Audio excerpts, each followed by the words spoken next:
ஆண்டவராய் இயேசுவின் பரிசுத்தமான நாமத்திற்கு ஸ்தோத்திரம் உண்டாவதாக. சங்கீதக்காரன் சொல்கிறார், நான் அவரை தியானிக்கும் தியானம் இனிதாக இருக்கும். கரும்பை சுவைச்சு பார்த்தா ருசியா இருக்கும், இனிப்பா இருக்கும். கர்த்தர் நல்லவர் என்பதை ருசித்து பார்க்கணும். அல்லேலூயா. அவரை அறிகிறதுல ஒரு ருசி இருக்கிறது, அவரை அனுபவிக்கிறதுல இன்னொரு மேலான ருசி இருக்கிறது. இப்ப நம்ம அவரை அறிகிற அறிவுக்குரிய காரியங்கள் தான் பார்க்கிறோம். அறிவிலும் வளரணும், கிருபையிலும் வளரணும். அறிவில வளருது வேத வசனத்தின் ரகசியங்கள் மூலமாக, கிருபையில வளருவது ஜப ஜீவியத்தின் மூலமாக. அவனுடைய வார்த்தையின்படி நம்ம கீழ்ப்படுகிறதிலும் ஜபிக்கிறதிலும் சாட்சியா ஜீவிக்கிறதிலும் நாம் கிருபையில வளருகிறோம். இந்த ரெண்டு விதத்திலும் வளர்ந்து அவருடைய சந்ததியாக அவரை போல மாறணும். கர்த்தருக்கு ஸ்தோத்திரம். இப்பொழுது நாம் பார்க்க போகிற இந்த சாட்டில் பிதாவாகிய தேவனுக்கும் கிறிஸ்துவுக்குரிய ரகசியத்தை தான் சற்று ஆழமாக நாம் பார்க்க போகிறோம். தேவன் தன்னை பிதா என்றும் குமாரன் என்றும் அல்லது சாயல் என்றும் ரூபன் என்றும் அல்லது தேவன் என்று ரட்சகர் என்றும் அல்லது தேவனும் தூதனுமானவர், ஆதியாகமம் 48:16 தேவனும் தூதனுமானவர் அப்படி பிரிக்கிறார். தூதனானவர் அவருடைய சரீரம், அவர் தான் தூதனானவர் தான் தேவன். அல்லேலூயா. நீங்க ஆதியாகமம் 31:13 எடுத்து வாசிப்பீர்களானால், ஒரு தூதன் அங்க வந்து நின்று கொண்டு, பெத்தேல்ல உனக்கு தரிசனமான தேவன் நானே என்று சொல்லுகிறார். கர்த்தருக்கு ஸ்தோத்திரம். யாக்கோபோடு பேசுகிறதை நாம் ஆதியாகமம் 31:11 முதல் 13 நம்ம வாசிக்கிறோம். வாசிங்க. நீ தூணுக்கு அபிஷேகம் செய்து எனக்கு ஒரு பொருத்தனை பண்ணின பெத்தேலிலே உனக்கு தரிசனமான தேவன் நானே. இப்பொழுது நீ எழுந்து இந்த தேசத்தை விட்டு புறப்பட்டு உன் தூதன் ஒருவன் சொப்பனத்தில் தோன்றியும் தேவதூதன் ஒருவர் சொப்பனத்தில் தோன்றி என்றார். இதோ இருக்கிறேன் என்றேன். அப்பொழுது அவர், உன் கண்களை ஏறெடுத்து பார், ஆடுகளோட போலின் கடாக்கள் எல்லாம் கலப்பு நிறம் புள்ளியும் வரியும் உள்ளவைகளாய் இருக்கிறது. நீ தூணுக்கு அபிஷேகம் செய்து எனக்கு ஒரு பொருத்தனை பண்ணின பெத்தேலிலே உனக்கு தரிசனமான தேவன் நானே. பெத்தேலிலே உனக்கு தரிசனமான தேவன் நானே. தேவ தூதனாய் வந்து நின்று சொல்றார், தேவன் நானே. அப்ப தேவனும் தூதனும் ஆனவர் என்று தேவன் தன்னை பிரிக்கிறார். தேவன் என்றும் கிறிஸ்து என்றும் பிரிக்கிறார். அப்பா என்றும் அம்மா என்றும் பிரிக்கிறார். அப்பா அம்மா இல்லாம சந்ததியே இல்லை, எந்த சிருஷ்டியிலையும் இல்லை. தேவன் தன்னை பிதா என்றும் குமாரன் என்றும் அல்லது தேவன் என்றும் கிறிஸ்து என்றும் அப்பிரிப்பது நம்மை அவருடைய சந்ததியாக பெற்றெடுப்பதற்கு. நேரமே நான் சொல்லிட்டேன், உன்னை ஜனிப்பித்த கண்மலையை நினையாமற் போனாய், உன்னை பெற்ற தேவனை மறந்தாய். பெற்றது பெறுகிறது தேவன், ஜனிப்பிக்கிறது கிறிஸ்து. ஆபிரகாம் ஈசாக்கை பெற்றான், பெற்றது ஆபிரகாம். ஆபிரகாமுக்குத்தான் சந்ததி, ஆனால் சாராள் மூலம் ஜனிப்பிக்கப்படுகிறது அந்த பிள்ளை. அல்லேலூயா. இப்படி தேவன் தன்னுடைய சந்ததியை கிறிஸ்து மூலம் எடுக்கிறார். ஆகவே பிதாவுக்கும் கிறிஸ்துக்குரிய ரகசியம் எல்லா ஊழியக்காரர்களுக்கும் திட்டமும் தெளிவும் தீர்க்கமும் தெரிய வேண்டும். அதுலதான் எல்லா ஆவிக்குரிய ஐஸ்வர்யம் இருக்கிறது என்று கொலோசையர் 2:2-3 இருக்கிறது. அந்த கொலோசையர் 2:2-3 சொல்லும் போது, இருதயங்கள் தேற்றப்பட்டு அவர்கள் அன்பினால் இணைக்கப்பட்டு பிதாவாகிய தேவனுக்கும் கிறிஸ்துவுக்கும் உரிய ரகசியத்தை அறிந்து கொள்ளுகிற உணர்வின் பூரண நிச்சயத்தினுடைய எல்லா ஐஸ்வர்யமும் பிதாவாகிய தேவனுக்கும் கிறிஸ்துவுக்குரிய ரகசியத்தை அறிகிற அறிவில் தான் இருக்கிறது. கொலோசே சபைக்கு நிருபம் எழுதும் போது பவுல் உங்களுக்காகவும், அதாவது கொலோசையில் இருக்கிற விசுவாசிகளுக்காகவும் லவோதிக்காவில் இருக்கிறவர்களுக்காகவும் எனக்கு மிகுந்த போராட்டம் உண்டுன்னு சொல்றார். அது என்ன போராட்டம்? எல்லா சபை விசுவாசிகளும் பிதாவாகிய தேவனுக்கும் கிறிஸ்துவுக்குரிய ரகசியத்தை அறிந்து கொள்ளணும். அந்த ரகசியத்தை வெளிப்படுத்தணும். அந்த ரகசியத்தை அறிந்து கொள்ளுகிறது தான் எல்லா ஆவிக்குரிய ஐஸ்வர்யம் இருக்கிறது. லவோதிக்காவில் இருக்கிறவர்களுக்காக மிகுந்த போராட்டம்னு சொல்றாரு. நீங்க லவோதிக்கா சபையை எடுத்து வாசித்து பார்த்தா அது அனலுமின்றி குளிருமின்றி இருக்கிறது. அது தரித்திரத்தில் இருக்கிறது. ஆவிக்குரிய தரித்திரம், ஐஸ்வர்யம் இல்ல. ஆவிக்குரிய ஐஸ்வர்யம் இல்லாதனால்தான் இப்ப பிடிச்சு தள்ளி போடுறது, நோய் குணாக்குறதுல, சுவிசேஷம் அறிவிக்கிறதுல எல்லாத்தையும் பிடிச்சு அங்க தள்ளி போடுறது, நிறைய தள்ளி போடுறது இருக்குது. அடுத்து ரொம்ப ஆட்டம் பாட்டம், பேண்டு ஆடிட்டு இருக்கும் போதே பேண்டு கலந்து கீழே விழுந்துருது. இதுதான் எழுப்புதல்னு சொல்றாங்க. காணும்னு அருவருப்பாக இருக்கிறது. இந்த வார்த்தையில இல்லாம வேற எந்த எழுப்புதலும் அருவருப்பானது. வாலிபர்களே ஆட வாருங்கள்னு மேடையில இருந்து அழைப்பு கொடுக்கிறான். அதுல ஒண்ணு சாடி ஓடுறானு ஆம்பிள்ளைகள் பொம்பளைகளும். ஓடி போனா அங்க புகை ஒண்ணு அடிச்சு விட்டுறாங்க. நீல புகை, மஞ்ச புகை, வெள்ள புகை. அது என்னது? மேகஸ்தம்பம் அங்க வருது. தேவன் இறங்கி அங்க வர்றார். கர்த்தருக்கு பிதாவாகிய தேவனுக்கு கிறிஸ்துவுக்குரிய ரகசியத்தை அறிகிறது தான் எல்லா ஐஸ்வர்யம் இருக்கிறது. ஆனால் லவோதிக்கா சபைக்காக பாரம்னு சொல்றார்.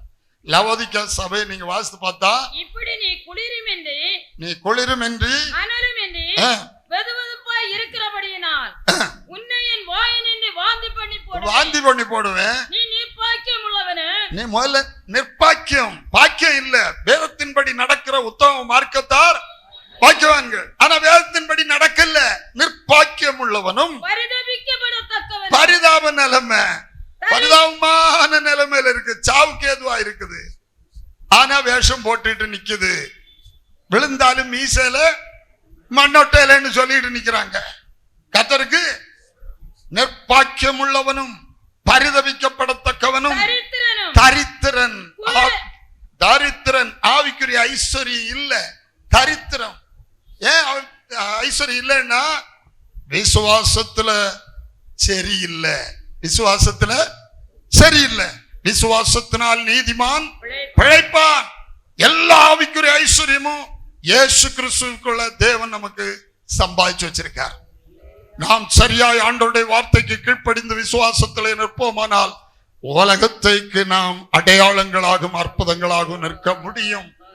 விசுவாசத்துல குறை போகும்போது ஆவிக்குரிய ஐஸ்வர்யம் குறைகிறது. நீ தரித்திரன். அடுத்தது குருடன். குருடன்னா வெளிப்பாடு இல்ல. வெளிப்பாடு நேரம் புத்தகத்தை வாசித்தன நம்ம தேவனை அறிய முடியாது. நம்ம அவரை ஆராய்ச்சி செய்ய முடியாது. அத கற்றது கைமண்ணளவு, கல்லாது கல்லாது எல்லாம் உலகளவு தான்.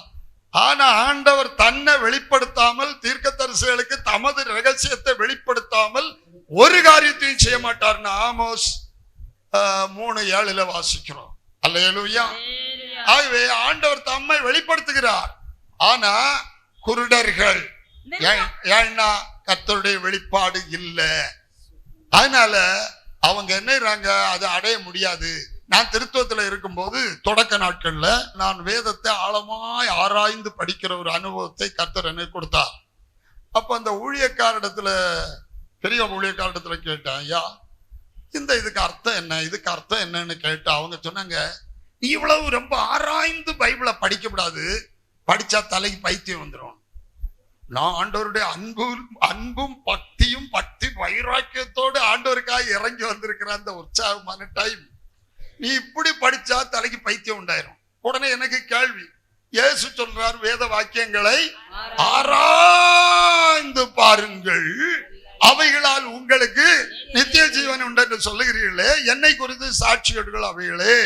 எங்களை குறித்து சாட்சி எடுக்கிறோம் இயேசு சொல்லல, என்னை குறித்து சாட்சி எடுக்கிறோம் அவைகளேன்னு சொல்றார். அப்ப வேதத்தை ஆராய்ஞ்சு படிச்சா பைத்தியம் வருமா? அப்ப இவங்க சரியில்லை என்கிற ஒரு கணக்கு என் உள்ளத்துல ஆழத்துல விழுந்தது. இன்னொரு எனக்கு நேரடி இதுல தலைமையில இருந்த பாஸ்டர்கிட்ட கேட்டேன், ஐயா இது பெரிய படிச்ச ஆட்கள் எல்லாம் வரும்போது இப்படி கேள்வி கேட்பாங்க, இது என்னன்னு. அதுக்கு என்ன அர்த்தம் ஐயான்னு கேட்டா, நீ இயேசு ரட்சிக்கிறாருன்னு சொன்னா தெரிஞ்சா போதும், அதுக்கு மேல ஒண்ணும் தெரிய வேண்டாம். அவங்களுடைய கேள்விக்கு, இந்த நான் கேட்ட கேள்விக்கு அவங்களுடைய பதில் எனக்கு திருப்தி அளிக்கல. ஆனா கர்த்தர் என்னை கடுமையான உபவாசத்தோடு திருத்துவத்துல இருக்கும் போது இந்த காரியங்களை கற்க கர்த்தர் உதவி செய்தார். இதெல்லாம் பைபிள் காலேஜில் கிடைக்கவே கிடைக்காது, படிப்பிக்கிறவங்களுக்கு தெரியாது. தெரிஞ்சிருந்தா திருத்துவம் சொல்ல மாட்டாங்க, தெரிஞ்சிருந்தா திருத்துவம் சொல்ல மாட்டான், சொல்லவே மாட்டான். அண்ணா பாருங்க, அற்றத்துல டேக்ஸ் பைபிள்ல உள்ளதாக்காது. டேக்ஸ் பைபிள்னா இது இப்போ அப்போ நான் 1500 ரூபாய்க்கு வாங்கினேன், இப்போ ஒரு 3000 ரூபாய்க்கு குறையாம இருக்கும்னு நினைக்கிறேன். இந்த பைபிள் இவ்வளவுலாம் அலசி எழுதியிருக்காங்க, நிறைய காரியம் அலசி இருக்காங்க, நல்ல காரியம்தான். ஆனால் தெய்வத்துவத்துல அவங்களுக்கு கத்தோலிக்க ஸ்தாபனம் கோட்டை விட்டதிலிருந்து இவங்க இன்னும் விடுதலை ஆகல. அந்த திருத்துவ இதுல இருந்து பொற்போதனையிலிருந்து பெந்தெக்கோஸ்தே சபைகளும் விடுதலை ஆகவில்லை. அப்ப அவர் என்ன செய்யறாரு, அதுல 3 சிங்காசனம். அப்ப நான் கேள்விப்பட்டிருக்கேன், தேவன் ஒருவரா மூவரா? பைபிள்ல ஒரே தேவனுக்கென்று ஒரே சிங்காசனம் தான் இருக்குது. பைபிள்ல எங்குமே 3 சிங்காசனம் இல்லை. ஹல்லேலூயா. ஏசாயா 6:3, எசேக்கியேல் 1:26-28. ஹல்லேலூயா. புதிய ஏற்பாட்டுல வரும்போது மத்தேயு 25:31. அதுக்கு மேல அப்படியே வெளிப்படுத்தல் புஸ்தகத்துல வரும்போது வெளிப்படுத்தல் 4ஆம் அதிகாரம் 2ஆம் வசனம், 5ஆம் அதிகாரம் 1ஆம் வசனம், 7ஆம் அதிகாரம் 14ஆம் வசனம், இப்படி வரிசையா கடைசியில வெளிப்படுத்தல் 22ஆம் அதிகாரம் 3-4 வசனம். ஒரே சிங்காசனம், அதுல ஒரே நபர். பைபிள்ல எங்குமே பைபிள்ல சொல்லப்பட்ட தேவனுடைய சிங்காசனத்துல ஒரு சிங்காசனம் தவிர 2ஓ 3ஓ சிங்காசனம் இல்ல. எசேக்கியேல் 1:26-28 நம்ம வாசித்தோம். ஒரு சிங்காசனமும் அதில் ஒரு மனித சாயல். இப்படி ஒரு மனித சாயல் தான் எந்த சிங்காசனத்திலும் இருக்கே தவிர 2 பேரோ 3 பேரோ எந்த சிங்காசனத்திலும் இல்லை. ஆனா டேக்ஸ் பைபிள்காரரு கடைசியில அவருக்குண்டான வெளிச்சமா தோணுனதை போட்டிருக்காரு. The tri-unity of God refers to 3 separate and distinct persons in the Godhead, each having his own personal spirit, body, soul and spirit. 3 அது ஹோலி ட்ரினிட்டி, பரிசுத்த திருத்துவம். நான் ஒரு ரோட்ல போயிட்டு இருக்கும்போது ஒரு கார்ல எழுதியிருந்த பின்னால ஹோலி ட்ரினிட்டி. உடனே திடீர்னு எனக்கு ஒரு கேள்வி உண்டாச்சு, where is Trinity? Where is Trinity? எங்க திருத்துவம் இருக்கிறது? உடனே என் கார்ல பின்னால் எழுதினேன், ஹல்லேலூயா, ஏசாயா 1ஆம் அதிகாரம், ஏசாயா 43ஆம் அதிகாரத்துல இருக்கிற ஹோலி ஒன். அவங்க எழுதியிருந்தது ஹோலி ட்ரினிட்டி. நான் ஹோலி ஒன்னு போட்டுக்கிட்டு கீழே where is Holy Trinity? Where is Holy One? Holy Three? 3 பேர் எங்க இருக்காங்கன்னு பின்னால கார்ல எழுதியிருக்கேன். அப்ப இவர் சொல்றாரு, Triunity of God refers to 3 separate, தனித்தனியான, distinct, பிரித்து அறியக்கூடியதான persons, நபர்கள். 3 நபர்கள் God ஹெட்ல இருக்காங்க, தெய்வத்துவத்துல இருக்காங்க. ஒவ்வொருத்தருக்கும் each having his own personal spirit body. ஒவ்வொருத்தருக்கும் ஸ்பிரிட் பாடி இருக்கு, சரீரம் இருக்கு, ஆவிக்குரிய சரீரம் இருக்குது, சோல் ஆத்மா இருக்குது, அண்ட் ஸ்பிரிட் ஆவி இருக்கிறது. ஒவ்வொருத்தருக்கும் ஆவி, ஆத்மா, சரீரம் உள்ள 3 ஆட்கள் இருக்கிறாங்க. இதுதான் ஹோலி ட்ரினிட்டின்னு டேக்ஸ் எழுதி வச்சிருக்காரு. கர்த்தருக்கு இதுவா பைபிள்? இது பைபிள் போதனையா? இதுவா திருத்துவம்? எங்கேயாவது பைபிள்ல தேவன் இருக்கிற சிங்காசனத்துல 2ஓ 3ஓ காட்டுனா பிரசங்கத்தை இப்போதே நிறுத்திடலாம். கர்த்தருக்கு ஹல்லேலூயா. ஒருவரே அன்றி வேறொரு தேவன் இல்லை என்று அறிந்திருக்கிறோம். ஆகவே திருத்துவம் துருபதேசம். அவங்க திருத்துவம் சொல்ல காரணம் இந்த பிதாவாகிய தேவனுக்கும் கிறிஸ்துவுக்குரிய ரகசியம் தெரியாததினால்தான். ஆகவே இன்னைக்கு நமக்கு ஒரு வேதனை வெப்ராளம் வரணும்னா இந்த ரகசியம் திருத்துவக்கார அத்தனை பேர் நடுவிலும் கொண்டு போகணும். அவங்களை கண்ணை திறக்கிறது கொண்டு போகணும். அவங்களை நம்ம சகோதரங்கள் எண்ணி நம்ம செய்யணும். கர்த்தரை ஸ்தோத்திரம். சரி, கர்த்தர் தம்முடைய சித்தப்படியதை செய்யட்டும். இது பிதாவாகிய தேவனுக்கு கிறிஸ்துவுக்குரிய ரகசியம். கொலோசையர் 2:2-3 பிதாவாகிய தேவனுக்கு கிறிஸ்துவுக்குரிய ரகசியம் எழுதிட்டு 3ஆம் வசனத்தில் சொல்றார், அவருக்குள், அவர்கள் அல்ல, அவருக்குள், அந்த ஒருவருக்குள் பிதாவாகிய தேவனும் கிறிஸ்துவுமாக இருக்கிற சாயலும் ரூபமுமாய் இருக்கிற அந்த ஒருவருக்குள் ஞானம், அறிவு என்பவர்களாகிய பொக்கிஷங்கள் எல்லாம் நிரம்பி இருக்கிறது. அதனால நம்ம யார் கொள்ள வேண்டியது கிறிஸ்துவுக்கு உள்ள, கட்டப்பட வேண்டியது கிறிஸ்துவுக்கு மேல, நடக்க வேண்டியது கிறிஸ்துவுக்கு உள்ள. அவர் ஒருவரை தவிர வேற ஒருத்தரை நீங்க அறிய வேண்டாம் என்று பவுல் எழுதுகிறார். 1 கொரிந்தியர் 2:2 அப்போஸ்தலனாகிய பவுல் அப்படி சொல்லுகிறார், இயேசு கிறிஸ்துவை சிலுவையில் அறையுண்ட கிறிஸ்துவை அல்லாமல் ஒன்றை உங்களுக்குள்ள அறியாதிருக்கு. வேற ஒருத்தரே அறியண்டா, அவரை மட்டும் அறிஞ்சு அவருக்குள்ள நடந்தா போதும். கர்த்தருடைய ஸ்தோத்திரம். இப்போ ஏன் அவர் சாயலையும் ரூபத்தையும் பிரிக்கிறார்? முதல்ல நிழல் மனித சந்ததியை எடுப்பதற்காக, அது பொருள் தேவ சந்ததியை எடுப்பதற்காக. மனித சந்ததியை எப்படி ஆண்டவர் எடுத்தார் என்பது பைபிள்ல நமக்கு நிழலாக இருக்கிறது. முதல்ல தேவன் ஒரு மனிதனை, ஆதாமை சிருஷ்டித்தார். ஆதாமை சிருஷ்டித்து விட்டு அவர் சொன்னார், மனிதன் தனிமையா இருப்பது நல்லதல்ல, ஏற்ற துணையை உண்டாக்குவேன். அப்ப ஆதாமை தேவன் ஒருவனாய் உண்டாக்க காரணம் என்ன என்று மல்கியா 2:15 சொல்லுது. அவர் ஒருவனை அல்லவா படைத்தார், ஆவி அவரிடத்தில் பரிபூர்ணமாய் இருந்தது. அவர் ஒரே வார்த்தை சொன்னா கோடிக்கணக்கான மனுஷர்கள் உண்டாக போறாங்க. ஆவி அவரிடத்தில் பரிபூர்ணமா இருந்தது. பின்ன ஏன் ஒருவனை படைத்தார்? தேவ பக்தி உள்ள சந்ததியை, ரொம்ப முக்கியமான சப்ஜெக்ட். அப்ப என்ன செய்தார்? இந்த ஆதாமுக்கு அயர்ந்த நித்திரையை உண்டாக்கி, ஆதாமுக்கு சந்ததி உண்டாக்குறதுக்காக, மனித சந்ததியை உண்டாக்குறதுக்காக இந்த திட்டம். இது மனித சந்ததியை உண்டாக்க உள்ள திட்டம். அப்படி தேவ சந்ததியை உண்டாக்க உள்ள திட்டம். அல்லேலூயா. மனித சந்ததியை உண்டாக்க ஆண்டவர் ஆதாமுக்கு அயர்ந்த நித்திரை உண்டாக்கி, ஆதாமுடைய விலா எலும்புல ஒன்னை எடுத்து அதை ஒரு ஸ்திரீயாக உருவாக்கி ஆதாமிடத்துல கொண்டு வந்து விட்டார். அப்பொழுது ஆதாம் சொன்னார், இவள் என் எலும்புக்கு எலும்பும் என் மாம்சத்துக்கு மாம்சமா இருக்கிறாள்.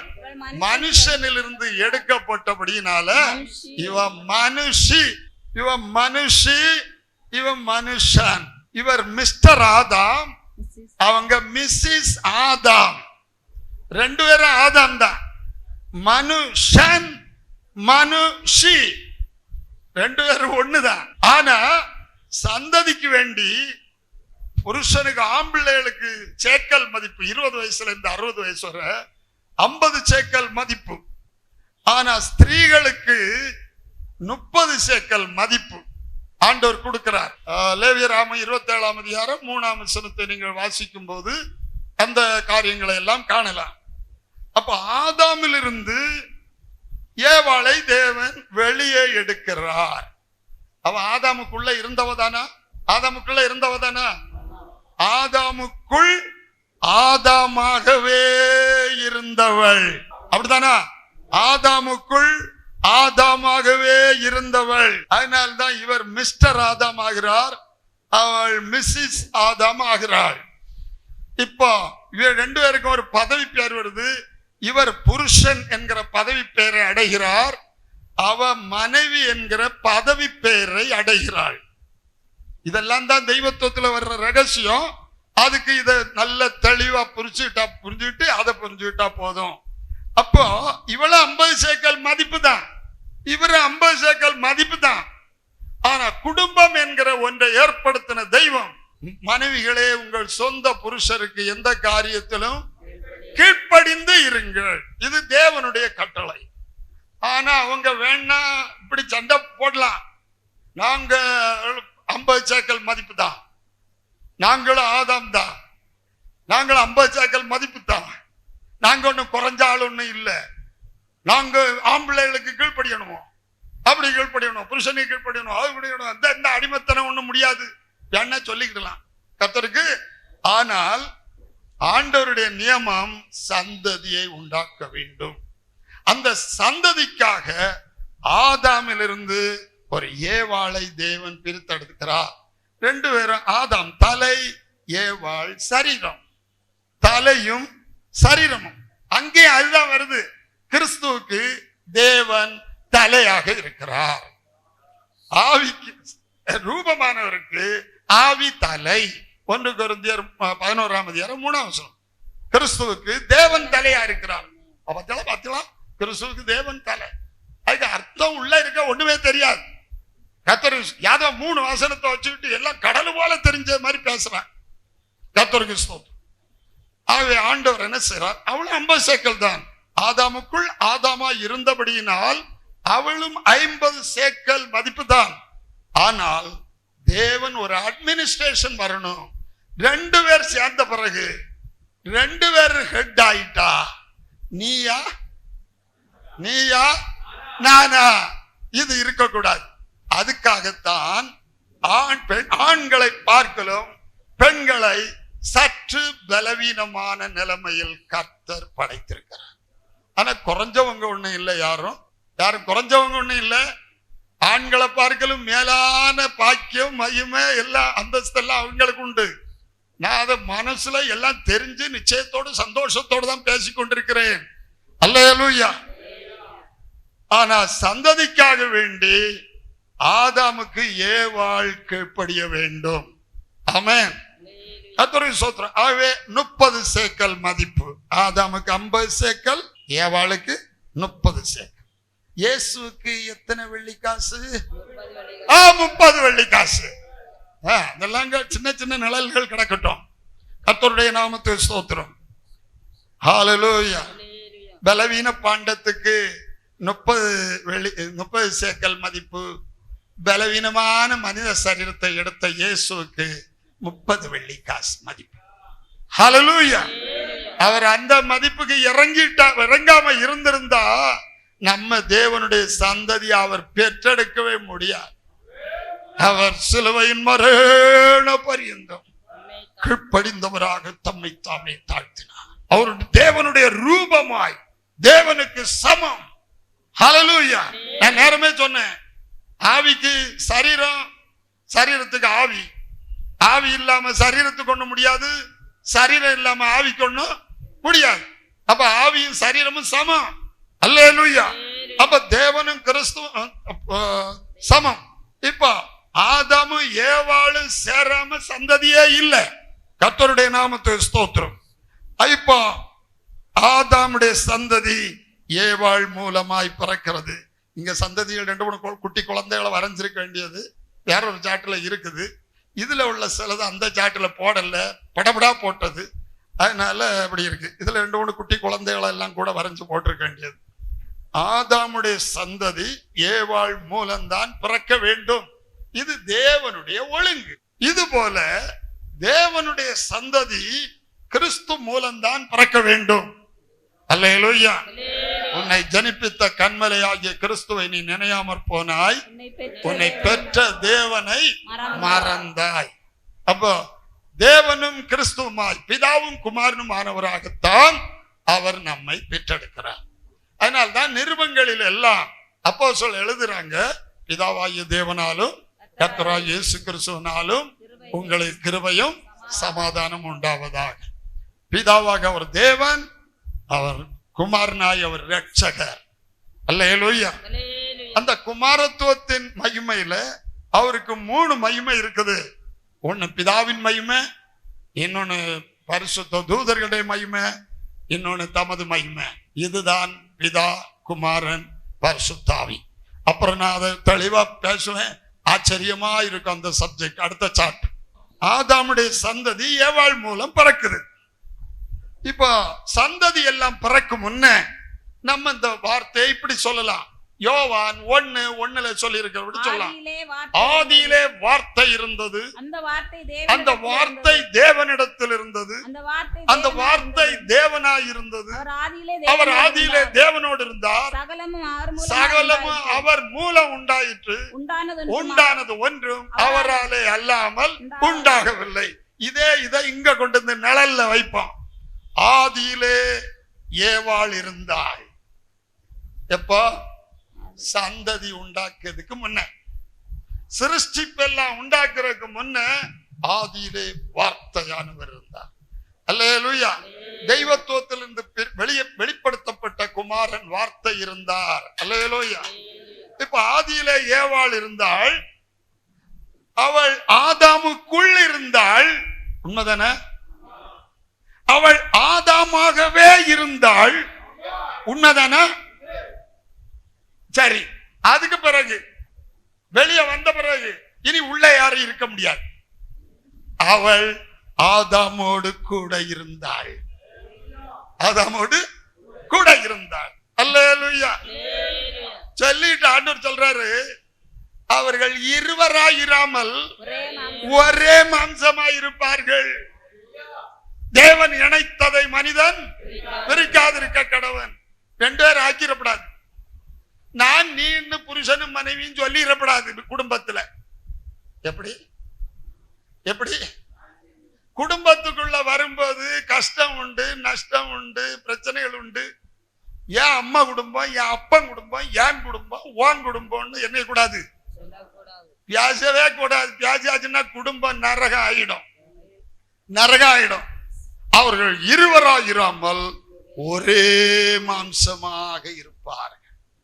தேவன் இணைத்ததை மனிதன் பிரிச்சது எதுக்காக பிரிச்சாரு? சந்ததிக்கு வேண்டி. ஆனா அவங்க இருவர் இல்ல, ஒரே மாம்சம்தான். மனிதனாய் வந்ததுனால, மனிதன் ஆனதுனால 2 ரூபம், மனிதன் ஆனதுனால 2 ரூபம். ஆனால் தெய்வத்துவத்துல தேவன் ஆவி, ஆவியான தேவனுடைய ரூபந்தான் வார்த்தை. ஆதியிலே வார்த்தை இருந்தது. அந்த இது ஏன்னு போட்டிருக்க, அல்பா ஆதி அந்தம், அல்பா வார்த்தை. ஆதியிலே வார்த்தை இருந்தது, அந்த வார்த்தை ஆவியான தேவனிடத்தில் இருந்தது, அந்த வார்த்தை தேவனாக இருந்தது. தேவனில் இருந்து என்ன வந்தாலும் தேவன் தான். பவுனில இருந்து அதை வெட்டி பீஸ் எடுத்தா பவுன் தான். அல்லேலூயா. ஆவியான தேவனுடைய ரூபமாக அவர் வர்றார், அவர் தேவன் தான். ஆனா 2ஆம் தேவன் இல்ல. அவர் ஆதியிலே தேவனோடு இருந்தார், சகலமும் அவர் மூலமாய் உண்டாயிற்று, உண்டானது ஒன்றும். இந்த வார்த்தை யாரு? வாசிங்க. வெளிப்படுத்தல் 19ஆம் அதிகாரம் 11, 12, 13 படிங்க. பரலோகம் திறந்திருக்க கண்டே, இதோ ஒரு வெள்ளை குதிரை காணப்பட்டது. அதன் மேல் ஏறி இருந்தவர் உண்மையில் சத்தியம் உள்ளவர் எண்ணப்பட்டவர். அவர் நீதியாய் நியாயம் தீர்த்து யுத்தம் பண்ணுகிறார். அவருடைய கண்கள் அக்கினி ஜுவாலையை போல் இருந்தன. அவருடைய சிரசின் மேல் அநேக கிரீடங்கள் இருந்தன. அவருக்கு அன்றி வேறொருவருக்கும் தெரியாத ஒரு நாமமும் எழுதி இருந்தது. இரத்தத்தில் தோய்க்கப்பட்ட வஸ்திரத்தை தரித்திருந்தார். அவருடைய நாமம் தேவனுடைய வார்த்தை என்பது, அவருடைய நாமம் தேவனுடைய வார்த்தை என்பதே வெள்ளை குதிரையில வருகிற அவர்தான் வார்த்தை. அவர்தான். அவரை குறித்து எழுதியிருக்கிறது வெளிப்படுத்தல் 19:16. வெளிப்படுத்தல் 19:16.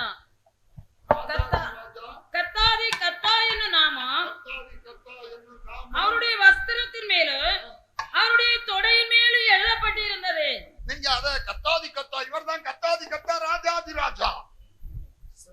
இந்த சாயலும் ரூபமும் ஒன்னானவர் தான் தேவனாகிய கர்த்தர்.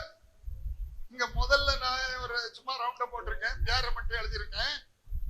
ஏன் அதுல இந்த ரூபம் இல்ல, ரூபங்களை வெளிப்படுத்தல, வெறும் ஆவியா வச்சிருக்கேன். அந்த தேவனாய கர்த்தர் ஆதிக்கு முந்தின அனாதியில அறியப்படாத தேவன், நமக்கு தெரியாது. ஆனா ஆதியில தான் அந்த ரூபம் வெளிப்பட்டது. ஆதியிலே வார்த்தை இருந்தது, வார்த்தை பிறந்தது, குமாரன் வெளிப்பட்டார். இவர் கர்த்தர், இவர் தான் கர்த்தர், கர்த்தாதி கர்த்தர், ராஜாதி ராஜா. இவரை பற்றி 2 வார்த்தை வாசிங்க. 1, இப்பொழுது கர்த்தாவே நீரங்கள் பிதா, அவரை பிதான்னு சொல்லி இருக்கு. எபிரேயர் 1 அதிகாரம் 8ஆம் வசனத்தை படிங்க. குமாரனை நோக்கி தேவனே, உம்முடைய சிங்காசனம் என்றென்றைக்கும் உள்ளது, உம்முடைய ராஜ்யத்தின் செங்கோல் நீதி உள்ள செங்கோலா இருக்கிறது. நீ நீதியை விரும்பி அக்கிரமத்தை வெறுத்திருக்கிறீர். ஆதலால் தேவனே, உம்முடைய தேவன் உமது தோழரை பார்க்கிலும் உம்மை ஆனந்த தைலத்தினால் அபிஷேகம் பண்ணினார் என்றும், கர்த்தாவே நீர் ஆதியிலே பூமியை அஸ்திபாரப்படுத்தினீர். பூமியை அஸ்திபாரப்படுத்தின குமாரன் என்று இந்த வசனத்துல படிக்கிறோம். உபாகம் 32:6, ஏசாயா 64:8, ஏசாயா 63:16 கர்த்தாவே நீரங்கள் பிதா. ஏன் அவரையே குமாரன் சொல்லி இருக்கு, ஏன் அவரையே பிதான்னு சொல்லி இருக்கு? அந்த ரகசியங்கள் என்ன? அப்ப பைபிள் குழப்பமா? பைபிள்ல ஒரு இடத்துல குழப்பம் இல்லை. தாவீதின் குமாரன் இயேசு தாவீதின் குமாரன் சொல்லி இருக்கு. தாவீதின் குமாரன் கோசன் எழுதி இருக்கு. கர்த்தருடைய நாமத்தினாலே வருகிற நம்முடைய பிதாவாகிய தாவீதின் ராஜ்யம் ஆசீர்வதிக்கப்படாதுன்னு எழுதியிருக்கு. அவரை தாவீதின் குமாரன் எழுதியிருக்கு, அவரை தாவீதுன்னு எழுதியிருக்கு. அப்ப என்னடா அங்க எப்படி எழுதியிருக்கு, அங்க எப்படி? ஒரு குழப்பமும் பைபிள்ல இல்ல. வாசிக்கிறவர்களுக்கு குழப்பம் இல்லாம இருந்தா மட்டும் போதும். அவர் மாம்சத்துல அவர் வெளிப்பட்டவது குமாரன் தான், ஆனால் அவர் தான் நித்திய பிதா. அவர் தான் நித்திய பிதா. நம்ம கண்ணுதான் அதை காணணும், நம்முடைய கண்கள் தான் அவரை காணணும். ஆகவே இவர் கர்த்தர், கர்த்தாதி கர்த்தர், ராஜாதி ராஜா. கர்த்தாதி கர்த்தர், ராஜாதி ராஜா யாரு? அவர்தான் தேவாதி தேவன். வாசிங்க உபாகமம் 10ஆம் அதிகாரம் 17ஆம் வசனம். உங்கள் தேவனாகிய கர்த்தர், உங்கள் தேவனாகிய கர்த்தர் தேவாதி தேவனும், தேவாதி தேவனும், கர்த்தாதி கர்த்தரும், கர்த்தாதி கர்த்தரும், மகத்துவமும், மகத்துவமும், வல்லமையும், வல்லமையும், பயங்கரமான தேவனாய் இருக்கிறார். அவர் தேவாதி தேவன், அவர் கர்த்தாதி கர்த்தர். நான் நேரமே சொன்னேன் இல்லையா? தேவன் என்றும் அந்த சாட்டுல தேவன் என்றும் ஆவியான தேவன் என்றும் கர்த்தர் என்றும் பிரிக்கிறார். தேவாதி தேவன். அப்ப யாரு கர்த்தாதி கர்த்தாவோ அவர்தான் தேவாதி தேவன். இப்போ வெளிப்படுத்தல யார் கர்த்தாதி கர்த்தான்னு வாசிங்க. வெளிப்படுத்தல் 17:14. இவர்கள் ஆட்டுக்குட்டியானவருடனே யுத்தம் பண்ணுவார்கள். ஆட்டுக்குட்டியானவர் ரத்தத்தில் தோய்ந்த வஸ்திரம் உடுத்திருந்தவர் இவர் தானே, இவர் தானே. அப்ப ஆட்டுக்குட்டியானவர் கர்த்தாதி கர்த்தாவும் ராஜாதி ராஜாவுமா இருக்கிறவர். இவர் தானே கர்த்தாதி கர்த்தா, ராஜாதி ராஜா. ஆமா, அல்லேலூயா. இவர்தான் இந்த கர்த்தாதி கர்த்தா, ராஜாதி ராஜா. இப்போ 1 தீமோத்தேயு 6:15-16 வாசிங்க. அந்த பிரசன்னமாகுதலை தேவன் தம்முடைய காலங்களில் வெளிப்படுத்துவார். அவரே நித்தியானந்தமுள்ள ஏக சக்கராதிபதியும், ராஜாதி ராஜாவும், கர்த்தாதி கர்த்தாவும். அவர்தான் ராஜாதி ராஜாவும், கர்த்தாதி கர்த்தா, ஏக சக்கராதிபதி, கர்த்தாதி கர்த்தா, ராஜாதி ராஜா. ஒருவராய் சாவம் உள்ள யாரு? ஆட்டுக்குட்டியானவர். ஹல்லேலூயா. சாயலும் ரூபமும் என்று பிரிக்கிறார். பிரித்து முதல் மகிமையிலே அவர் கர்த்தர், தேவன் கர்த்தர் என்று பிரிக்கிறார். ஹல்லேலூயா. நமக்கு தேவனே தெரியாது. தேவன் ஆவி, ஆவியை பார்க்க முடியும், ஆவியை தெரியாது. ஆனா கர்த்தரை தான் நாம தெரிய முடியும். கர்த்தரையும் அவருடைய ஒரிஜினல் மகிமையில நம்ம பார்த்து உயிரோடு இருக்க. ஒரிஜினல் மகிமைன்னா அவர் அந்த மகிமைக்குள் இருக்கும் போது அவரை பார்த்து உயிரோடு இருக்க முடியாது. ஆனா இவர் தான் யாருன்னு அறிஞ்சிருக்கணும். ஆட்டுக்குட்டியானவர் தான் கர்த்தாதி கர்த்தா, ராஜாதி ராஜா. அவர்தான் சேரக்கூடாத ஒளியில் வாசமாயிருக்கிறவர். அவர்தான் ஒருவராய் சாவாமை உள்ளவர். அவர்தான் கர்த்தர், அவர்தான் சாவாமை உள்ளவர். ஆனால் அவர்தான் 2வது மகிமைக்கு தாழ்த்தி 3வது மகிமைக்கு மனுஷனாய் வந்து மரித்தவர். இங்க மகிமையின் கர்த்தர், அடுத்ததுல கிறிஸ்து,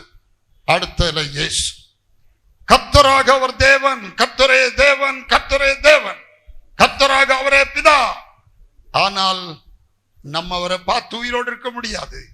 ஆகவே பழைய ஏற்பாட்டிலே இந்த உருவின பட்டை எதை காட்டுறது என்றால், யோசுவாவின் புஸ்தகம் 5ஆம் அதிகாரம் 13 முதல் 15 வசனத்துல, எரிகோவின் சமவெளியில் யோசுவா நின்று கொண்டிருக்கும் போது ஒருவர் உருவின பட்டயத்தோடு வந்து நிற்கிறார். யோசுவா அவரிடத்தில் போய், நீர் எங்களை சேர்ந்தவரோ எங்கள் சத்துருக்களை சேர்ந்தவரோ கேட்டான். அதற்கு அவர் அல்ல அல்ல, நான் கர்த்தருடைய சேனைக்கு அதிபதியாய் வந்திருக்கிறேன், தூதனானவராய் வந்திருக்கிறார். நான் முதல்ல வாசித்தேன், தூதனானவர் ஒருவர் தோன்றி, நான் ஆபிரகாமின் தேவனும் ஈசாக்கின் தேவனும் யாக்கோபின் தேவனுமான பிதாக்களுடைய கர்த்தர். அல்லேலூயா. பெத்தேலில் உனக்கு தரிசனமான தேவன் நானே. அல்லேலூயா. இயேசுவை எல்லா வழிகளிலும் எல்லா கோணத்திலும் அவரை தியானித்து அவரை யார் என்று சரியாய் அறிய வேண்டும். அல்லேலூயா. ஆகவே எப்படி ஆதாமிலிருந்து ஏவாளை பிரித்து ஏவாளுக்கு 30 சேக்கல் மதிப்பை வச்சு அவர் பெரியவர் போலும் இவர் சின்னவர் போலும் எல்லாம் வச்சு காட்டியிருக்க வச்சு சொல்லாங்க, அவர் பெரிய தேவன், அவர் யெகோவா, அவர் தான் பெரியவர், இவர் சின்னவர், இவர் சின்னவர். அல்லேலூயா. எல்லாம் இடர்கள் எல்லாம் இயேசுவில தான். ஆனா இயேசு கிறிஸ்துவில் இடர்கள் அடையாதிருக்கிறவன் பாக்கியவான். எல்லாம் ஒரு ஆளுல சொல்லுவோம். இங்கதானே நமக்கு உரிமை, இங்கதானே நமக்கு ஃப்ரீ, இங்கதானே நமக்கு சந்தோஷம், இங்கதானே அப்பா முழுமையா மகிமைப்படுத்துறது. வேற எங்க பரலோகத்துல? அதனாலதான் அவங்க கம்பீரமா பறிக்கிறாங்க. கர்த்தருடைய நாமத்துக்கு ஸ்தோத்திரம். சரி, தேவன் ஆவி. இந்த ஆவிக்கு இங்க பல வார்த்தைகள் கொடுக்கப்பட்டிருக்கு. ஆவி யோவான் 4:24. ஆனா ஆவிய பார்க்க முடியாது, ரூபத்தை பார்க்க முடியும். ஆனா ஆதிக்கு முந்தின அனாதியில ரூபம் மறைக்கப்பட்ட இருந்த ரகசியம் அதான் கிறிஸ்து. அப்போ ரெண்டாவது, சேரக்கூடாத ஒளி, சேர முடியாது. தேவன் ஒளியா இருக்கிறார். ஆவி சேரக்கூடாத ஒளி, சேரக்கூடாத ஒளி. அடுத்த அக்கினி. யாத்திராம் 24:17 மலையின் கொடுமுடியில கர்த்தருடைய மகிமையின் காட்சி, கண்களுக்கு பட்சிக்கிற அக்கினி போல் அந்த மகிமையின் காட்சி இருந்தது. பட்சிக்கிற அக்கினி. அடுத்தது மகிமை. 2 நாளாம் 7:1-3 வரை சாலமோன் ஜெபங்களை முடிக்கிற போது அக்கினி வானத்திலிருந்து இறங்கி சர்வாங்க தகன பலியையும் மற்ற பலிகளையும் பட்சித்தது. கர்த்தருடைய மகிமையும் ஆலயத்தை ஆலயத்தை வந்து நிரப்பிற்று. கர்த்தருடைய மகிமை ஆலயத்தை நிரப்பிற்று. மகிமை அதாவது ஒரு ஒளி மேகம், ஒரு மேகம் வந்து அதை ஆலயத்தை நிரப்புகிறது. ஆனா அந்த ஒளி மேகத்துக்குள்ள ஒரு புருஷன் இருக்கிறார் பாருங்க. அந்த ஒளி மேகத்துக்கு உள்ள ஒரு புருஷன் இருக்கிறார் பாருங்க. அதுல இல்ல. எசேக்கியேல் 43:3 இருந்து படிங்க. பின்பு அவர் என்னை கீழ்த்திசைக்கு எதிர் வாசலாகிய வாசலுக்கு அழைத்து கொண்டு போனார். இதோ இஸ்ரவேலின் தேவனுடைய மகிமை கீழ்த்திசையிலிருந்து வந்தது. அவருடைய சத்தம் பெருவெள்ளத்தின் இரைச்சலை போல இருந்தது. அவருடைய மகிமையினால் பூமி பிரகாசித்தது. கர்த்தருடைய மகிமை கீழ்த்திசைக்கு எதிரான வாசல் வழியாய் ஆலயத்துக்குள் பிரவேசித்து மகிமை ஆலயத்துக்குள் பிரவேசித்தது. அப்பொழுது ஆவி என்னை எடுத்து உட்பிரகாரத்திலே கொண்டு போய் விட்டது. இதோ கர்த்தருடைய மகிமை ஆலயத்திலிருந்து நிரப்பிற்று. அவர் ஆலயத்திலிருந்து என்னோட பேசுகிறதை கேட்டேன். அவர் ஆலயத்திலிருந்து ஒரு சத்தம் வருகிறது. அவர் ஆலயத்திலிருந்து என்னோடு பேசுவதை கேட்டேன். அந்த புருஷன் என்னண்டையில் நின்றிருந்தார். அந்த புருஷன் மகிமைக்க உள்ள ஒரு புருஷன், அவர்தான் வார்த்தையானவர். இது மகிமை. இது ஆள் இல்ல, ஒரு தனி நபர் இல்ல, இது தேவன் ஆவி. ஆவியான தேவனுடைய ரூபம்தான் வார்த்தை. ஆவியான தேவனுடைய ரூபம்தான் வார்த்தை. ஆயின் வார்த்தை தான் தேவன். ஆதியிலே வார்த்தை இருந்த அந்த வார்த்தை ஆவியான தேவனிடத்தில் இருந்த அந்த வார்த்தை தேவனாய் இருந்தது. அந்த வார்த்தை மாம்சமானார். அந்த வார்த்தையானவர் தான் மாம்சமானார். இந்த வார்த்தையானவர் தான் கர்த்தர்னு பார்த்துட்டோம். ஒரிஜினல் இதுல அவர் கர்த்தர், மகிமையின் கர்த்தர். இந்த மகிமையின் கர்த்தரைத்தான் சிலுவையில் அறைந்தார்கள் என்று பார்த்தோம். மனுஷனா வராம அவரை அறைய முடியுமா? மகிமையின் கர்த்தர் மனிதனா வருமுன்னு அவரை அறைய முடியுமா? முடியாது. அல்லேலூயா. கர்த்தராக அவர் நியாயாதிபதி, உருவின பட்டயத்தோடு இருப்பு கோலோடு நியாயம் தீர்க்கத்தான் போறார்.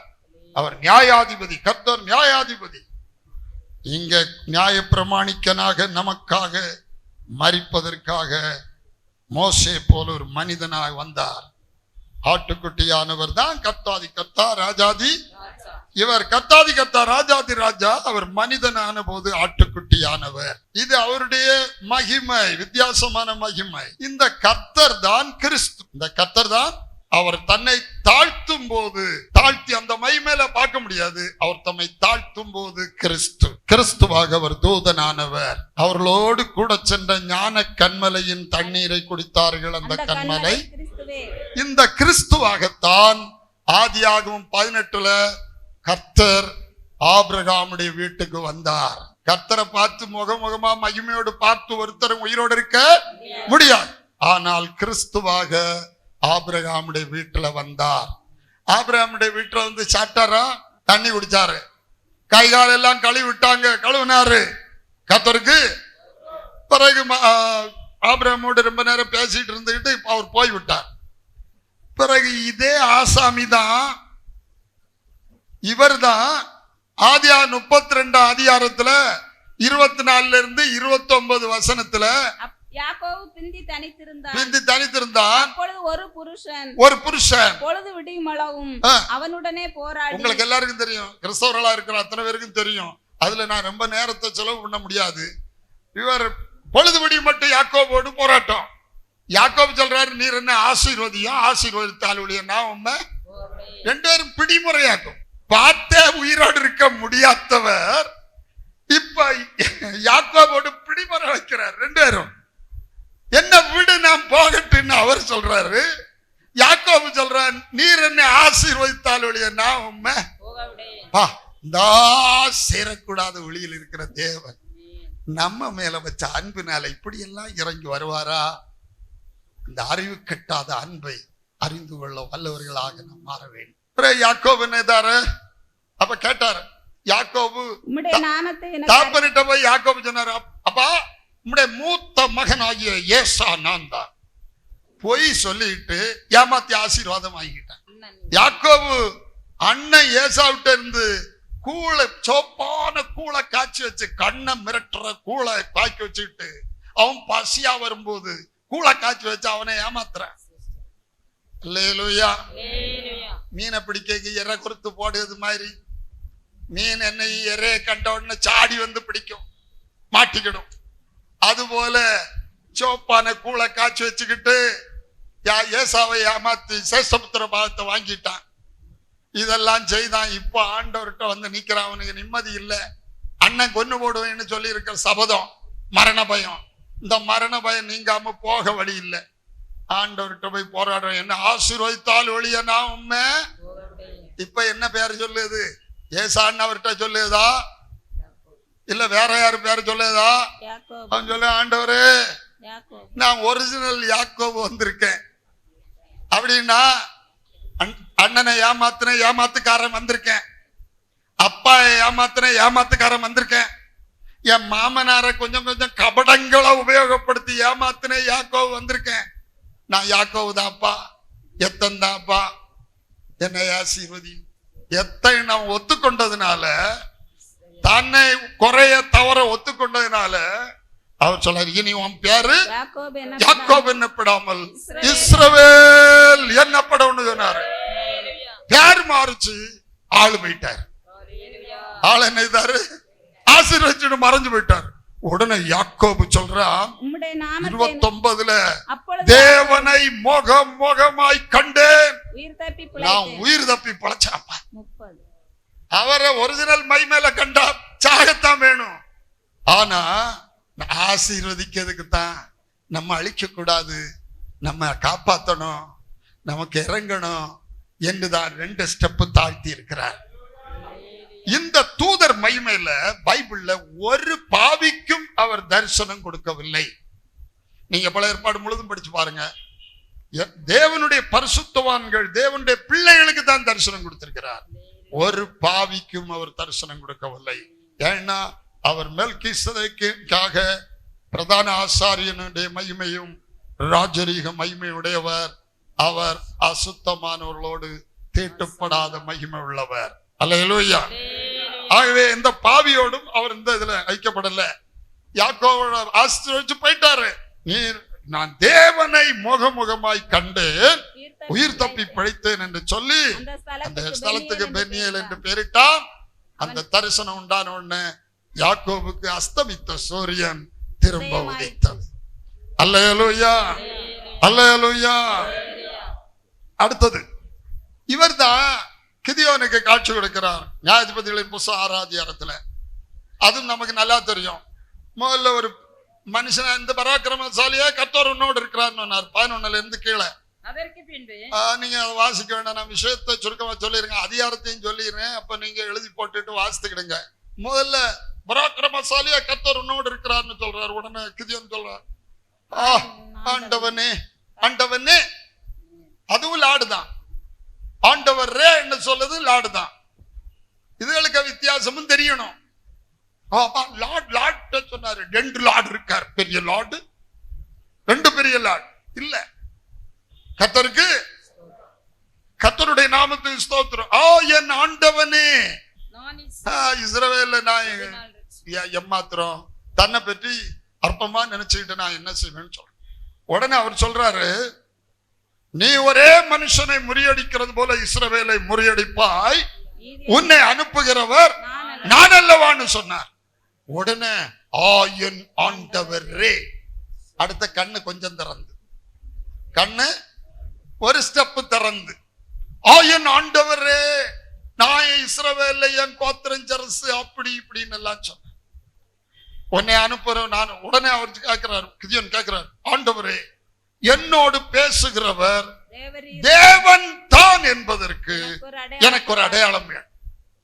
தேவன் என்பதற்கு அடையாளம் அக்கினியினால் உத்தரவர்களும் தெய்வமே தெய்வம். எலியா சொல்றார், அக்கினியினால் உத்தரவர்களும் தெய்வமே தெய்வம். அப்ப இவர் என்ன அருளணும்? அக்கினியினால் உத்தரவு அருளணும். சரி, நீ கொண்டு வா, பலியை கொண்டு வை, பாறைக்கு மேல பலிய வை, ஆணத்தை சூப்பை அதுக்கு மேல ஊத்தின்னு சொல்ல கிதியோன் அதை செய்த போது இவர் தன்னுடைய கையில் இருந்த கோலின் நுனியை அதுல தொட்ட மாத்திரத்தில் அக்கினி இறங்கி பலியை பட்சித்தது. இவர் மறைந்து போய்விட்டார். பட்சித்தது மறைந்து போய்விட்டார். உடனே இவன் ஐயோ தேவனை கண்டேன் சாவேன்னு சொல்றான். ஐயோ கர்த்தரான ஆண்டவரே, நான் கர்த்தருடைய தூதனை முகமுகமாய் கண்டேனே என்றார். அதற்கு கர்த்தர், உனக்கு சமாதானம், பயப்படாதே, நீ சாவதில்லை. என்ன கண்டுட்டு நீ சாவுதான் வேணும். ஒரிஜினல் மகிமையில நீ சாகிறதுக்காக நான் உன்னை காட்சி கொடுக்க வரலப்பா. உன்னை ஆசீர்வதித்து மேன்மைப்படுத்ததான் அந்த மகிமையை விட்டுட்டு இறங்கி வந்திருக்கேன். 2வது 3வது வெளிப்பாடு அவனுக்கு. இந்த மனிதனாய் கர்வாலி மரத்தின் கீழே வந்திருந்தவர் தான் தூதனானவரான கிறிஸ்து. இவர்தான் என்றென்றைக்கும் ஸ்தோத்திரிக்கப்பட்ட சர்வத்துக்கு மேலான கிறிஸ்து, என்றென்றைக்கும் ஸ்தோத்திரிக்கப்பட்ட சர்வத்துக்கு மேலான தேவன். அடுத்தது மனோவா. நியாயாதிபதிகளின் புத்தகம் 13ஆம் அதிகாரம். அங்க வரும்போது அங்கேயும் மனோவாவிட்ட மனைவிட்ட பேசினார். பிறகு மனோவாவிட்ட பேசினார். வயல்வெளியில ஒரு பெரிய மனுஷனாக வந்து பேசினார். சிம்சோனுடைய பிறப்பை குறித்து பேசினார். எல்லாம் பேசி முடிச்ச உடனே அவன் கேட்டான், மனோவா கேட்டான், இத நீ சொன்னதெல்லாம் நடக்கும் போது நாங்களுமை கனம் பண்ணும்படி உம்முடைய நாமம் என்ன என்று கேட்டான். உடனே அதற்கு கர்த்தருடைய தூதனானவர், என் நாமம் என்ன என்று நீ கேட்க வேண்டியது என்ன? அது அதிசயம் என்றார். அது அதிசயம் என்று சொன்னார். பேரை சொல்லி கொடுக்கல, யாக்கோபுக்கும் பேர் சொல்லி கொடுக்கல. ஒரு மறைந்த நாமம் அவருக்கு உண்டு, ஒருவேளை நாமத்தின் ரகசியம் சாட்டு அப்புறம் போடுவோம். அந்த நாமம் இயேசு என்கிற நாமத்துடைய மகிமை. யெகோவா நாமத்தை அவர் போட்டாச்சு, மாத்தியாச்சு. இயேசு என்கிற நாமத்தை தான் அவர் வைத்து இருக்கார். ஏனென்றால் யெகோவா நாமத்தில் சாத்தான் அழிக்கப்படவில்லை, யெகோவா நாமத்தில் பாவம் பரிகரிக்கப்படவில்லை, யெகோவா நாமத்தில் ஹல்லேலூயா பிசாசுகள் ஓடவில்லை. அல்லேலூயா. சகலத்தை புதிதாக்கின தேவன் அவருடைய நாமத்தையும் புதிதாக்கினார். அந்த நாமம் எல்லா நாமத்துக்கும் மேலான நாமம் இயேசு என்கிற நாமம். ஆகவே யெகோவா நாமம் பழையதாகிவிட்டது. யெகோவா என்று கூப்பிடுறதுல ஒண்ணும் தப்பில்லை. ஆனா எல்லா நாமத்துக்கும் மேலான நாமம் இயேசு என்கிற நாமம். ஹல்லேலூயா. ஆதியிலே ஆதாம் ஏவாளை தள்ளியிட்ட சர்ப்பத்தின் தலையை நசுக்கின நாமம் இயேசு நாமம். மனித குலத்தின் பாவத்தை பரிகரித்த நாமம் இயேசு நாமம்.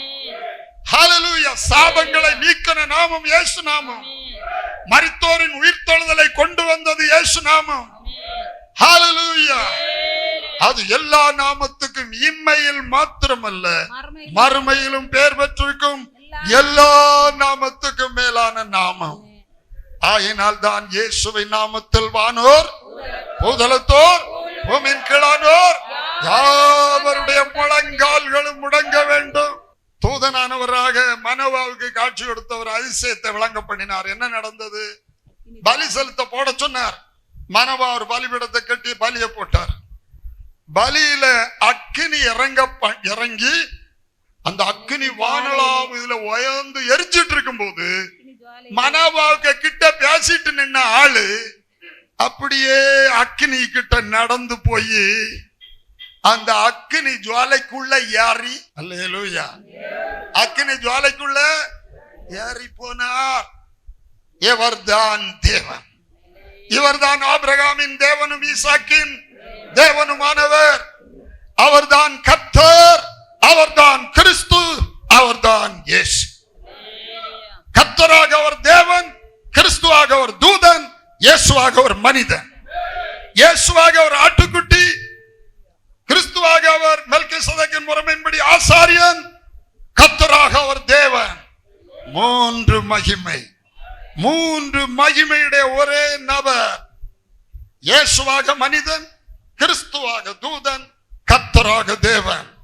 கர்த்தராகிய இயேசு கிறிஸ்துவை விசுவாசி, அப்பொழுது நீயும் உன் வீட்டாரும் ரட்சிக்கப்படுவீர்கள். பிதா, குமாரன், பரிசுத்த ஆவியானவரை விசுவாசி, அப்பொழுது நீயும் உன் வீட்டாரும். அவர் ஒருவரே, மூன்று மகிமையுடைய ஒருவரே. அல்லேலூயா, அல்லேலூயா. இரண்டாம் நபருக்கு இடம் இல்ல, மூணாம் நபருக்கு இடம் இல்ல. தேவன் ஒருவரே, மூன்று மகிமையுடைய ஒரே நபர். கர்த்தருடைய நாமத்துக்கு ஸ்தோத்திரம். சங்கீதம் 113 6ஆம் வசனத்தை படிங்க. அவர் வானத்திலும் பூமியிலும் உள்ளவைகளை பார்க்கும் 4ஆம் வசனத்தை முதல்ல படிங்க. கர்த்தர் எல்லா ஜாதிகள் மேலும் கர்த்தர் எல்லா ஜாதிகள் மேலும் உயர்ந்தவர். கர்த்தர் எல்லா ஜாதிகள் மேலும் உயர்ந்தவர். அவருடைய மகிமை வானங்களுக்கு மேலானது. அவருடைய ஒரிஜினல் மகிமை வானங்களுக்கு மேலானது. வானங்களும் வானாதி வானங்களும் கொள்ளாதது. உன்னதங்களில் வாசம் பண்ணுகிற நம்முடைய தேவனாய கர்த்தருக்கு சமானமானவர் யார்? அவர் வானத்திலும் பூமியிலும் உள்ளவை. அவருக்கு சமமானவர் யார்? சமமானவர் யாரும் இல்ல, சமானமானவர் இல்ல, இரண்டாம் நபர் இல்ல, முந்தினவர் இல்ல, பிந்தினவர் இல்ல. ஆனால் அவர் வானத்தில் உள்ளவைகளையும் பூமியில் உள்ளவைகளையும் பார்க்கும்படி தம்மை தாழ்த்துகிறார். வானத்தில் உள்ள தூதர்கள் நடுவிலே வர அவர் தூதனானவராய், மகிமையை விட்டு தூதனானவராய் வருகிறார். பாவிகளான மனிதரை பார்க்கிறதுக்கு பாவ மாம்சத்தின் சாயலை எடுத்து நம்மை போல மனிதனாக தாழ்த்தினார். கர்த்தர் கிறிஸ்து இயேசு. இதுதான் எபேசியர் 3:9 சொல்லப்பட்ட அநாதி தேவனுடைய திட்டம். தேவன் நம்முடைய கர்த்தராகிய கிறிஸ்து இயேசுவுக்குள் கொண்டிருந்தார். தேவன் நம்முடைய கர்த்தராகிய ஆவியான தேவன் நம்முடைய வார்த்தையான கர்த்தராகிய கிறிஸ்து இயேசுவுக்குள் கொண்டிருந்த இயேசுவுக்குள் கொண்டிருந்த அநாதி தீர்மானம், இயேசு கிறிஸ்து கர்த்தர் என்று நாவுகள் எல்லாம் அறிக்கை செய்ய வேண்டும். ஹல்லேலூயா. இயேசுவாக மனிதன், கிறிஸ்துவாக தூதன், கர்த்தராக தேவன். கர்த்தரே தேவன், கர்த்தரே தேவன். கர்த்தர் தான் மணவாளன். மணவாட்டி கர்த்தரை அறிந்து கொள்வார். மணவாட்டி கர்த்தரை பிதாவாக, குமாரனாக, பரிசுத்த ஆவியானவராக அறிந்து கொள்ளுவாள். 3 மாப்பிளைய 3 புருஷனை மணவாட்டி அறிய மாட்டாள். கர்த்தர் ஒருவரை அறிந்து கொள்வாள். எப்படி அறிந்து கொள்வாள்? பிதாவாக, குமாரனாக, பரிசுத்த ஆவியானவராக வெளிப்பட்டவர் ஒரு தேவன் என்று அறிந்து கொள்ளுவாள். 1 3 3 1. புரியுதா? 100% சத்தியம். இது பின்மாற்ற கிறிஸ்தவ சபைக்குள்ளே அஞ்ஞான உலகத்தில் உள்ள பேலியாள், கிறிஸ்துவுக்கு எதிரியான பேலியாள் பின்மாற்ற கிறிஸ்தவ சமூகத்துக்குள்ள ஏறி வேறொரு பேர்ல இயங்கிக் கொண்டிருக்கிறது. மாதா என்கிற பேர்ல குழந்தை வச்சுக்கிட்டு இருக்கிறவளாக. ஹல்லேலூயா, ஹல்லேலூயா. என்னைக்காவது சத்தியத்துக்கு செவி கொடுத்தோண்டா? நீங்க holy Roman empire, the atrocities of the holy Roman எம்பையர்னு போட்டு இந்த நெட்ல அடிச்சு பார்த்தா 5,90,00,000 மக்களை ரோமன் கத்தோலிக்க மார்க்கம் கொலை செய்த, அவங்களுக்கு ஒத்து வராத எல்லாத்தையும் தண்டிச்சிருக்காங்க. அதுல பிரதானமாக ஒரே தேவன் என்கிற சொன்ன மக்களை தான் கொலை செய்திருக்காங்க. பிதாவையும் என்னையும் அறியாததினால் என்னை அறிந்தீர்களானால், இவரை அறிஞ்சா பிதாவையும் அறிய முடியும். அறிய முடியுமா? முடியாதா? இது அவருடைய ஆவி, இது அவருடைய சரீரம். கர்த்தருக்கு அறிஞ்சா இவரையும் தெரியும், இவரை தெரியும். இது 3 ஆள் இல்ல, ஒரே நபர் இது ஆகிறார். எப்படி? எபிரேயர் 5ஆம் அதிகாரம் 8, 9, 10 வசனத்தை படிங்க. அவர் குமாரனாயிருந்து பட்டபாடுகளினாலே கீழ்ப்படிதலை கற்றுக்கொண்டு தாம் பூரணரான பின்பு தமக்கு கீழ்ப்படுகிற யாவருக்கும் நித்திய ரட்சிப்பை அடைவதற்கு காரணராகி மெல்கிசேதேக்கின் முறைமையின்படியான பிரதான ஆசாரியர் என்று தேவனாலே நாமம் தரிக்கப்பட்டார். பிரதான ஆசாரியர். இதுக்கு முன்ன அவர் ஆசாரியன் இல்ல, ஆட்டுக்குட்டி. இங்க அவர் ஆட்டுக்குட்டியானவர், பலியாகிற ஆட்டுக்குட்டி. உயிர்த்தெழுந்து மெல்கிசேதேக்கின் முறைமையின்படியான பிரதான ஆசாரியனானார் கிறிஸ்து. இவர் இயேசுவாக ஆட்டுக்குட்டி, இயேசுவாக மனிதன், கிறிஸ்துவாக தூதனானவர், ஆவியானவர். அல்லேலூயா. கர்த்தருடைய பரிசுத்த நாமத்துக்கு ஸ்தோத்திரம். கிறிஸ்து தான் பிரதான ஆசாரியன் என்று எபிரேயர் 9:11 சொல்லுது. கிறிஸ்துவானவர் வரப்போகிற நன்மைகளுக்குரிய பிரதான ஆசாரியன். கிறிஸ்துதான் ராஜா என்று சுவிசேஷத்துல நம்ம வாசிக்கிறோம். யூதருக்கு ராஜாவாக பிறந்திருக்கிறவர் எங்கே? கிறிஸ்து எங்கே பிறப்பார்? யோவான் 1:49 மத்தவன் சொல்றான், ஹல்லேலூயா, ரபி நீர் இஸ்ரவேலின் ராஜா.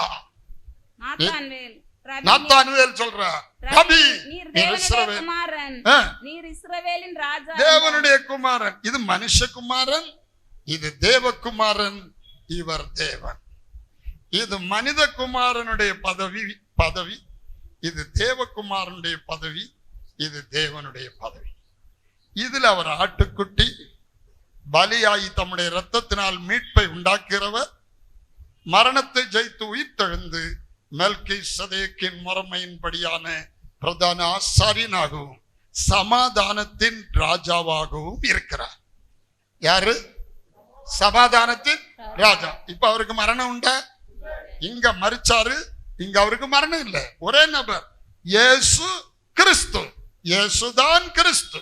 இயேசு கிறிஸ்து கர்த்தர் என்று, இயேசுதான் கிறிஸ்து என்று சொல்ல வேண்டும், கிறிஸ்துதான் கர்த்தர் என்று சொல்ல வேண்டும். இன்று கர்த்தராகிய கிறிஸ்து என்னும் இரட்சகர் உங்களுக்கு தாவீதின் ஊரிலே இயேசுவாக பிறந்திருக்கிறார். பிறகு மாத்தி இயேசுவானவர் மரித்து உயிர்த்தெழுந்து கிறிஸ்துவானவராக உயிர்த்து மெல்கிசேதேக்கின் முறைமையின்படி ஆசாரியனாய் சபையில் பரிசுத்த ஆவியானவராய் பரிந்து பேசுகிற ஆசாரியனும் ராஜாவுமாய் சபையிலே நமக்குள்ளே கிறிஸ்துவானவர் மகிமையின் நம்பிக்கையாய் உங்களுக்குள்ளே இருப்பதே அந்த நம்ம ஒவ்வொருத்தருக்கும் உள்ள ஆவியானவராய் வந்து கிரியை செய்கிறார். இயேசு கிறிஸ்து கர்த்தர் என்று நாவுகள் எல்லாம் அறிக்கையிட வேண்டும். பிதா, குமாரன், பரிசுத்த ஆவியானவர் ஒரே தேவன் என்று அறிக்கையிட வேண்டும். நம்முடைய கர்த்தர் நம்முடைய நியாயாதிபதி, கர்த்தர் நம்முடைய நியாய பிரமாணிக்க, கர்த்தர் நம்முடைய ராஜா, அவர் நம்மை ரட்சிப்பா. பிதா, குமாரன், அந்த சாப்ட் என்னதுல நோட்டீஸ் இருந்தா எல்லாரும் கையில இது கொடுத்துருந்துருக்கலாமா இருந்து நோட்டீஸ் இங்க இருந்தது. எல்லாரும் கையில ஒண்ணு வந்தா அதை பார்த்துருக்க முடியும், நல்லா இருக்கும். கர்த்தருக்கு ஸ்தோத்திரம். சரி, ஹல்லேலூயா. ஆகவே பிதா குமாரன் பரிசுத்த ஆவியானவர் ஒரே நபர். அல்லேலூயா. அப்ப பிதா குமாரன் பரிசுத்த ஆவியானவரை விசுவாசி, அப்பொழுது நீயும் வீட்டாரும் ரட்சிக்கப்படும். நம்ம ரட்சிப்புக்கு தான் அவர் பிதாவாக, குமாரனாக, பரிசுத்த ஆவியாக வெளிப்பட்டிருக்கார். ஆனா ஆள் ஒரே ஆள். கர்த்தர் நம்முடைய நியாயாதிபதி, கர்த்தர் நம்முடைய நியாய பிரமாணிக்க, கர்த்தர் நம்முடைய ராஜா, அவர் நம்மை ரட்சிப்பார். ஏசாயா 33:22. ஏசாயா 33:22. கர்த்தருடைய நாமத்துக்கு ஸ்தோத்திரம். ஆகவே இந்த பழைய ஏற்பாட்டில் என்ன வந்தால், பழைய ஏற்பாட்டிலே சிங்காசனத்திலே ஒரே தேவன் தான், புதிய ஏற்பாட்டிலும் ஒரே தேவன் தான். ஆனால் திருத்துவக்காரர்களுக்கு 3 சிங்காசனம், 3 பேரும் எங்கிருந்து வந்தாங்க? இந்த ரெவலேஷன் எங்கிருந்து வந்தது? எங்கிருந்து வந்தது? அல்லேலூயா. அப்ப இந்த பிதாவுக்கும் கிறிஸ்துவுக்குரிய ரகசியம் பல விதங்களிலே பழைய ஏற்பாட்டிலே வெளிப்பட்டிருக்கிறது. அதை குறித்து அடுத்த ஒரு சாப்டர், இதே நீளத்தில் இன்னொரு சாப்டர் இருக்கிறது. அதை பார்க்கும்போது நமக்கு இன்னும் அதிகமாய் ஆழமாய் அதனுடைய காரியத்தை அறிவதற்கு ஏதுவாகும். அல்லேலூயா, அல்லேலூயா. அவர் தேவனும், அதை இன்னைக்கு வாசிக்கிறேன், சாயலும் ரூபமுமானவர் ஒருவரே, ஆவியும் வார்த்தையுமானவர் ஒருவரே, பிதாவும் குமாரனுமானவர் ஒருவரே. பிதாவின் மடியில் இருக்கிற குமாரன் எழுதிருக்கு இல்லையா? பிதாவுக்கு மடியில் இருக்காரு. மடி அது தேவன் ஆவி. தேவன் ஆவி. ஆவி மட்டும் இல்ல, அவர் வானத்தையும் பூமியை நிரப்பி கொண்டிருக்கிறோன்னு எரேமியா 23 இருக்குது. வானத்தையும் பூமியையும் நிரப்பி கொண்டிருக்கிற ஒளிக்கு தேவன் ஒளியா இருக்கிறார், தேவன் ஆவியா இருக்கிறார். அவருக்கு மடியாது. அவருக்கு ஏது மடி? மடி எப்படி? இந்த மடியை பார்க்கணும்னா வேறொரு மடியை படிக்கணும். லாசரு மரித்து ஆபிரகாமின் மடியிலே போய் உட்கார்ந்தார் தேற்றப்படுவதற்கு.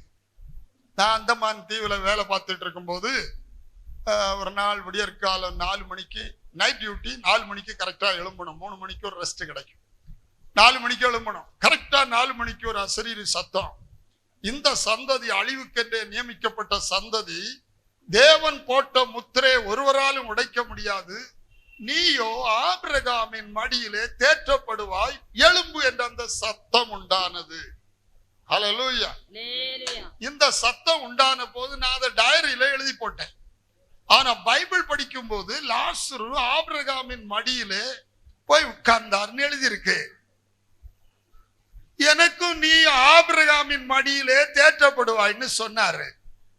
அப்ப ஜெயம் கொள்ளுகிற எல்லாருக்கும் இடம் எது? உட்காரைக்குள்ள இடம் ஆபிரகாமுடைய மடி.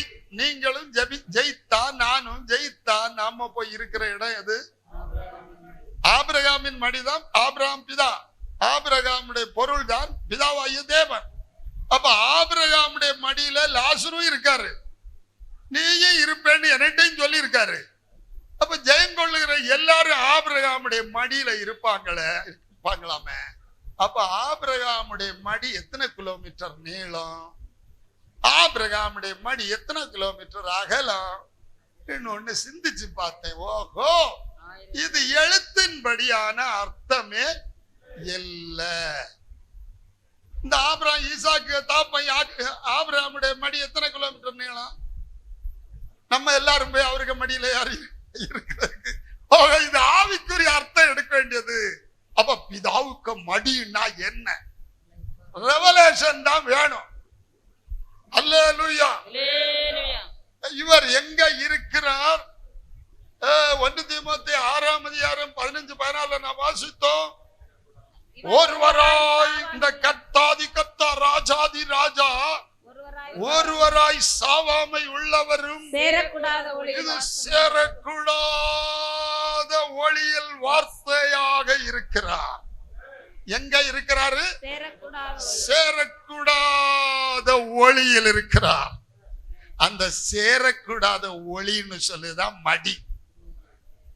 இவ்விய நினைக்க என்னன்னா கற்பனை, பிதா ஒரு கிலோமீட்டர் பல கிலோமீட்டர் நீளத்துல உள்ள சம்பள காலு கொட்டிட்டு இருக்கிற மாதிரியும், அந்த பிதாவுக்கு ஒரு நீண்ட பெரிய அங்கி, ஒரு ஆள் நூலக்கூடிய அளவுக்கு கை சாலம் உள்ள அங்கியும் நரைச்ச தாடியும் உள்ள பிதா, அவருக்கு மடியில கருத்த தாடி குறுந்தாடி உள்ள வாலிபனாக கிறிஸ்து இருக்கிற போல படம் போட்டிருக்காங்க. அப்படி இல்ல, அது இல்ல. அல்லேலூயா.